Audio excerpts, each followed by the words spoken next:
Halo semuanya, saat ini kita akan belajar matematika kelas 7 SMP yang merupakan lanjutan materi minggu lalu. Kita akan belajar mengenai operasi penjumlahan dan pengurangan bilangan bulat.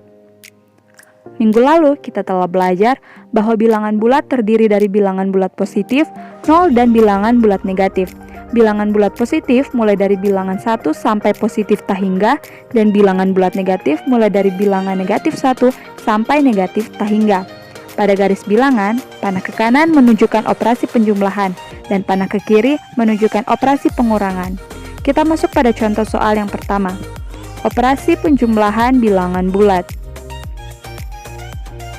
Mia mempunyai 3 boneka di rumahnya. Ketika ulang tahun, Mia mendapatkan hadiah sebanyak 4 boneka lagi. Berapakah boneka yang dimiliki Mia sekarang? Kita akan menjawab dengan garis bilangan. Karena Mia memiliki 3 boneka, maka dari titik asal 0 bergerak 3 satuan ke kanan. Kemudian karena mendapatkan 4 boneka lagi, berarti terus bergerak 4 satuan ke kanan, sehingga hasil akhirnya adalah 7. Jadi, boneka yang dimiliki Mia adalah 7.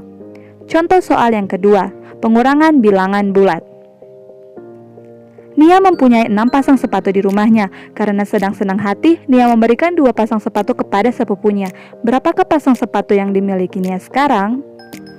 Bentuk dari soal tersebut adalah 6 kurang 2. Awalnya Nia memiliki 6 pasang sepatu, maka bergerak dari titik 0 ke kanan 6 satuan. Karena dikurang 2 pasang sepatu, maka berbalik arah bergerak ke kiri 2 satuan.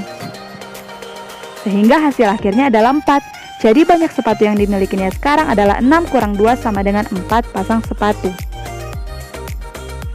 Contoh soal yang ketiga.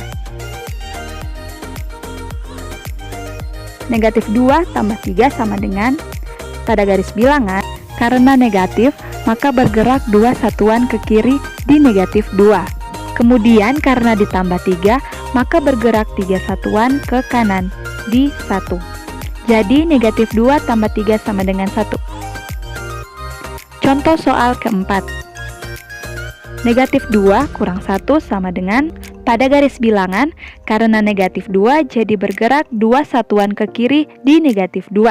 Kemudian karena dikurang 1 jadi bergerak 1 satuan ke kiri di negatif 3. Jadi negatif 2 dikurang 1 sama dengan negatif 3. Selanjutnya sifat-sifat operasi penjumlahan bilangan bulat. Yang pertama, sifat komutatif. Jika A dan B adalah sebarang bilangan bulat, maka berlaku A tambah B sama dengan B tambah A. Misalkan A sama dengan 800 dan B sama dengan 70. 800 tambah 70 sama dengan 870, dan 70 tambah 800 sama dengan 870. Sifat yang kedua adalah sifat asosiatif. Jika A, B, dan C adalah sebarang bilangan bulat, maka berlaku A tambah dalam kurung B tambah C sama dengan dalam kurung A tambah B ditambah C. Misalkan A 120, B 30, dan C 70. 120 tambah dalam kurung 30 tambah 70. Bilangan yang ada dalam tanda kurung berarti kedua bilangan tersebut dijumlahkan. Jadi 120 tambah 100 sama dengan 220. Kemudian dalam tanda kurung 120 tambah 30 tambah 70. Jadi 120 tambah 30 dijumlahkan sama dengan 150 tambah 70, hasilnya juga sama 220. Perlu diingat, sifat-sifat ini hanya berlaku pada penjumlahan bilangan bulat, tidak berlaku pada pengurangan bilangan bulat. Sampai di sini video pembelajaran kita saat ini. Jika ada yang ingin bertanya, silakan tanyakan pada grup WhatsApp.